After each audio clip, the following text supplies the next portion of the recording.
Kalau kamu masih sekolah, kuliah, atau baru lulus dan saat ini lagi cari-cari pekerjaan, atau bahkan kamu udah kerja tapi lagi cari penghasilan tambahan, dan kamu bingung gimana caranya menghasilkan uang tapi dengan keterbatasan yang kamu punya sekarang, seperti keterbatasan waktu dan resource yang mungkin lagi kamu hadapi saat ini.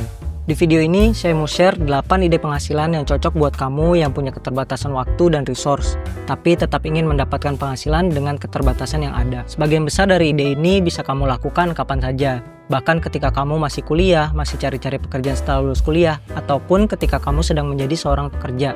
Sumber penghasilan ini bisa dikerjakan di luar waktu kerja kamu. Tapi sebelumnya kamu perlu tahu dulu bahwa ada 4 tipe modal atau kapital yang perlu kita punya untuk mendapatkan penghasilan. Dan pasti kita keluarin 1 dari 4 modal ini untuk mendapatkan penghasilan. Modal pertama yaitu money capital. Tipe modal ini pasti teman-teman udah tahu, yaitu modal yang berhubungan dengan finansial atau semua hal yang berhubungan dengan uang. Jadi kalau kita mau dapat penghasilan dari bisnis, mungkin kita perlu keluarin modal dulu buat biaya produksi atau buat beli bahan baku, biaya operasional, dan lainnya. Jadi kadang untuk kalian yang punya keterbatasan uang untuk memulai usaha, money capital ini jadi penghambat untuk memulainya. Modal kedua yaitu human capital. Ini modal yang basicnya ada di diri kita, seperti skill yang kita punya, pengalaman-pengalaman kita, dan kemampuan kita dalam melakukan suatu hal. Misalnya saat kalian punya skill edit video, desain, fotografi, menulis, dan sebagainya. Jadi kalian perlu kenali diri kalian, skill apa yang kalian punya, kemampuan yang dimiliki, atau pengalaman yang pernah kalian alami. Beberapa ide penghasilan yang mau kita bahas basicnya dari human capital ini. Modal ketiga yaitu social capital. Ini yang sering disebut dengan modal networking. Kalian mungkin pernah dengar atau alamin, kalian punya teman yang kenalannya banyak banget. Dan kayaknya dia gampang aja buat usaha ini itu, karena banyak sekali teman yang bisa bantu dia dalam banyak hal yang memperlancar usahanya. Ini kenyataan teman-teman. Jadi network kalian atau lingkungan pertemanan kalian seperti teman kerja sebelumnya, kenal-kenalan kalian, teman kuliah atau teman organisasi, itu bisa ngebantu kalian boost usaha atau bisnis kalian. Modal keempat yaitu time capital, modal waktu. Berapa banyak waktu yang kita punya yang bisa kita alokasiin untuk bangun usaha atau bisnis kita. Time capital ini bisa beda-beda setiap orang dan mungkin setiap kondisi dan rentang usia. Misalnya saat kuliah time capital teman-teman masih cukup banyak untuk membangun usaha atau bisnis. Tapi setelah berkeluarga, punya anak, atau punya pekerjaan tetap, time capital kalian bisa semakin sedikit. Waktu yang dialokasiin untuk mulai usaha atau bisnis juga semakin terbatas. Dan seiring bertambah usia, time capital ini juga semakin berkurang. Mungkin ketika masih muda, badan kita masih fit, kita masih bisa push maksimalin waktu yang kita punya. Tapi semakin tua, mungkin tubuh kita sudah mulai kurang fit, contohnya cepat lelah. Jadi waktu yang ada pun nggak benar-benar bisa kita manfaatin.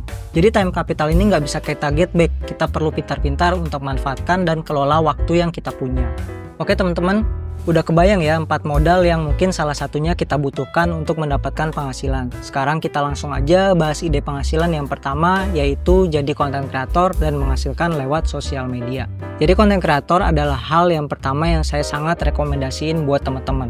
Kenapa? Karena pertama, jadi content creator itu free alias gratis. Kedua, jadi content creator membuka banyak sekali peluang lainnya, terutama kalau kamu menjadi content creator edukasi. Ada 4 sumber penghasilan yang insya Allah terbuka jika kamu jadi content creator, yaitu 1. Paid promote. Ketika kamu diajak kerjasama oleh sebuah brand atau services untuk mempromosikan barang atau jasa yang mereka miliki. Biasanya mereka akan minta red card kamu atau informasi berupa berapa biaya per post konten promosi di akun sosial media kamu. Jadi teman-teman perlu nih siapin red card di awal saat kita sudah mulai rutin membuat konten di sosial media. Yang kedua, jadi speakers atau narasumber. Banyak banget teman-teman yang masih kuliah atau bekerja membuat konten edukasi di sosial media mereka. Mereka sharing pengetahuan dan skill yang mereka miliki yang pada akhirnya membawa mereka menjadi seorang narasumber. Diundang oleh perusahaan atau lembaga edukasi seperti universitas, kampus-kampus untuk sharing ilmu pengetahuan dan skill yang mereka miliki. Contohnya di awal mungkin kamu belajar secara otodidak bagaimana editing video menggunakan CapCut atau belajar desain di Canva. Lalu kamu sharing ilmu yang sudah kamu pelajari tadi di sosial media. Seiring berjalannya waktu akan ada kemungkinan perusahaan atau lembaga tertentu yang ingin mengundang teman-teman untuk mengajarkan bagaimana cara editing video di CapCut atau desain yang baik menggunakan Canva. Ini berdasarkan pengalaman saya saat sharing hal yang saya ketahui seputar Instagram marketing, dan beberapa kali saya diundang untuk sharing di universitas-universitas dan juga lembaga edukasi. Nah, biasanya kita diminta untuk memberikan red card atau biaya yang harus dikeluarkan oleh pihak yang mengundang kita untuk 1 kali sharing session. Teman-teman bisa memberikan rate-nya dalam hitungan per 30 menit atau 1 jam sharing session. Klien, sumber income lain saat menjadi konten kreator adalah income dari kerjasama dengan klien. Misalnya tadi teman-teman punya skill editing video dan juga skill desain menggunakan Canva. Mungkin nantinya akan ada sebuah brand yang menghubungi teman-teman lewat sosial media untuk diminta dibantu edit video atau desain kontennya mereka. Kamu bisa charge biaya edit atau desain per satu editan video atau per satu desain. Lebih baik lagi kalau kamu punya paket jasanya, misalnya paket 4 video editing kamu hargai berapa, atau per 10 desain kamu hargai berapa. Dengan membuat penawaran paket jasa seperti ini akan meningkatkan value jasa yang kamu tawarkan tadi. E-book dan e-course, sumber penghasilan keempat sebagai konten kreator yaitu dari menjual e-book atau e-course. Kamu bisa dokumentasi step by step proses pembelajaran kamu dalam mendapatkan skill. Tadi contohnya skill editing video dan desain. Kamu bisa dokumentasiin dalam bentuk e-book atau video course, lalu menjual e-book dan video course tersebut lewat sosial media kamu. Kamu bisa hargai berapapun sesuai dengan nilai atau value yang kamu merasa pantas dapatkan. Tapi jangan lupa compare juga dengan konten kreator edukasi lainnya ya. Satu yang penting saat menjadi konten kreator edukasi yaitu kamu perlu pilih niche atau topik yang kamu suka dan kuasai. Dan coba konsisten dengan niche dan topik tersebut di awal, sembari kamu explore topik-topik lainnya yang masih berkaitan. Kita masuk ke sumber penghasilan selanjutnya yaitu jual digital produk. Sebelumnya kita sudah bahas digital produk berupa e-book dan e-course. Selanjutnya saya mau share juga digital produk yang level mulainya tidak sesulit seperti membuat e-book atau e-course tadi. Karena membuat e-book dan e-course perlu untuk pelajari topiknya lebih dalam. Digital produk yang saya maksud adalah seperti wall art, digital planner, atau template tracker seperti fitness tracker, budget tracker, habit tracker, dan lainnya. Dari pengalaman saya, membuat digital produk yang saya sebutkan tadi cenderung lebih mudah dan bisa segera teman-teman lakuin. Di video-video sebelumnya, saya sudah pernah menyebutkan bahwa ada satu marketplace yang bagus banget untuk jual digital produk. Dan sampai saat ini saya masih dapat passive income harian dari marketplace ini, namanya Etsy. Di Etsy, teman-teman bisa mencari referensi dan mencoba menjual digital produk apapun. Kalian bisa riset dulu digital produk apa yang mau dijual di Etsy dan pelajari shop atau toko yang menjual digital produk tersebut. Misalnya teman-teman tertarik untuk menjual wall art, kalian bisa riset 5-10 shop yang menjual digital produk yang sama. Lalu teman-teman bisa mulai coba desain menggunakan Canva. Misalnya saat kamu tertarik menjual wall art dengan tema tertentu, contohnya black and white wall art, kamu bisa search di Etsy untuk riset dulu toko yang sudah menjual wall art tersebut. Pelajari seperti apa mockup mereka, berapa harga mereka jual, berapa jumlah listing desain mereka. Bahkan kamu bisa tes beli salah satu wall art mereka dan pelajari bagaimana mereka membuat package produk digital mereka. Apakah dalam format JPEG, PNG, atau PDF file. Tutorial menjual digital produk sudah sangat banyak di YouTube. Dulu saya belajar otodidak melalui video-video YouTube, hingga digital produk saya bisa terjual lebih dari 10.000 kali, dengan revenue yang didapat sekitar $29.000 dari bulan Maret 2022 hingga bulan Oktober 2024. Income dari digital produk ini termasuk passive income. Dulu membuat toko di Etsy gratis, namun saat ini kamu perlu membayar sekitar $300.000 di awal. Dan setiap kamu listing produk akan dikenakan biaya sekitar $0,2 atau kalau dikurs ke rupiah sekitar 3.000 per listing. Dan ada biaya-biaya seperti potongan pajak, share profit ke Etsy, dan biaya relisting jika produk kamu terjual. Jadi kamu perlu hitung berapa harga produk kamu agar setiap terjadi penjualan kamu mau mendapatkan profit berapa setelah dipotong biaya-biaya tadi. Menurut saya Etsy masih jadi opsi passive income yang jadi prioritas saya karena sekali kita buat produknya maka bisa kita jual berkali-kali. Selanjutnya yaitu affiliate marketing. Konsep penghasilan dari affiliate marketing yaitu kamu mendaftar menjadi affiliate marketer di sebuah platform yang menyediakan fitur affiliate. Lalu kamu promosiin produk yang ada di platform tersebut menggunakan link khusus yang sudah disediakan untuk kamu. Tiap ada yang membeli produk yang melalui link kamu, maka kamu mendapatkan komisi dari penjualannya tersebut. Sebenarnya banyak platform yang menyediakan fitur affiliate ini, contohnya marketplace seperti Tokopedia dan Shopee.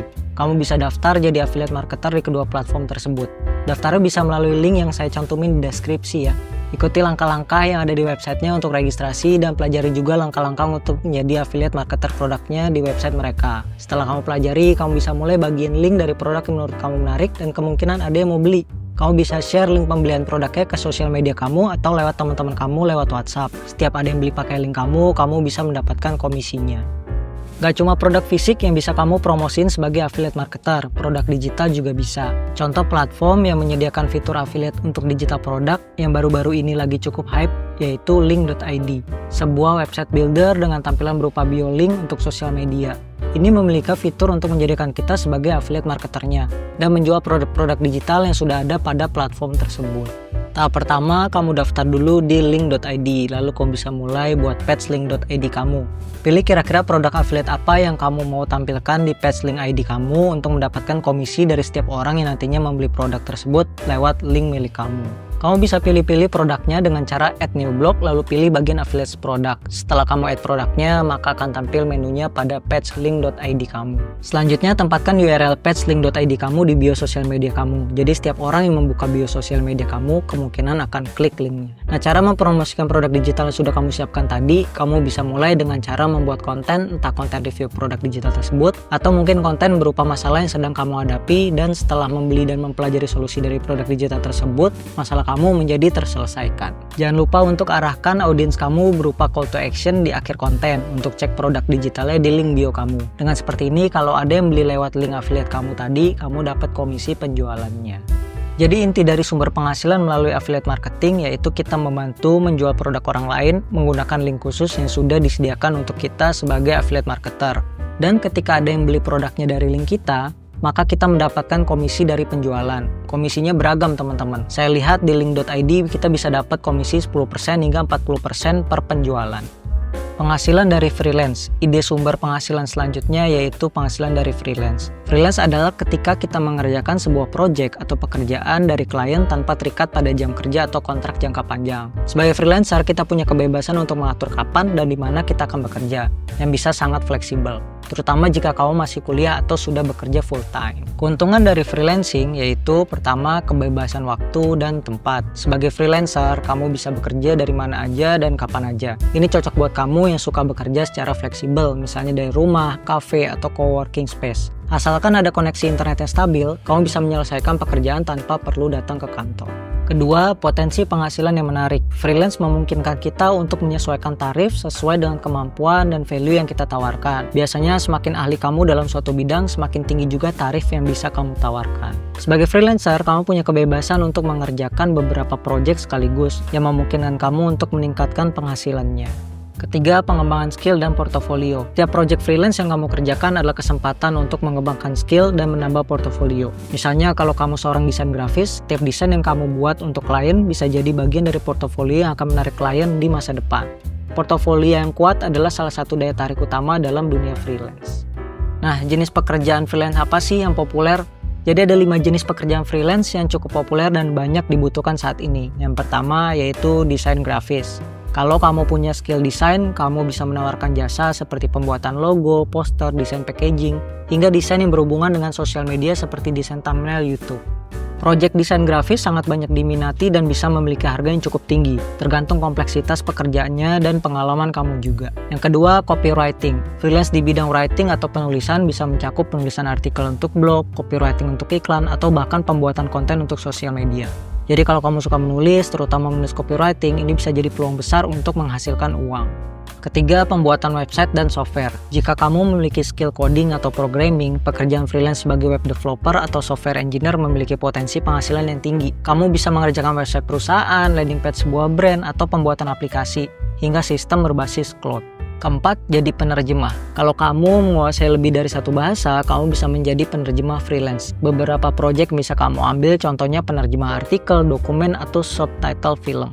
Yang kelima, social media management. Sekarang banyak bisnis yang membutuhkan seseorang untuk mengelola akun sosial media mereka. Tugasnya bisa berupa pembuatan konten, merespon komentar, hingga menyusun strategi marketing lewat sosial media. Ini cocok buat kamu yang aktif di sosial media dan paham cara berinteraksi dengan audiens. Untuk membangun penghasilan dari freelancing, kamu perlu beberapa hal. Yang pertama, buat profil menarik di platform freelance. Kamu bisa mulai mencari klien di beberapa platform seperti Upwork, Fiverr, 1000.com, freelancer.com, dan masih banyak lagi. Buat profil yang profesional dan sertakan pengalaman serta portofolio yang kamu miliki. Tulis deskripsi singkat yang menunjukkan keahlian dan keunggulan kamu.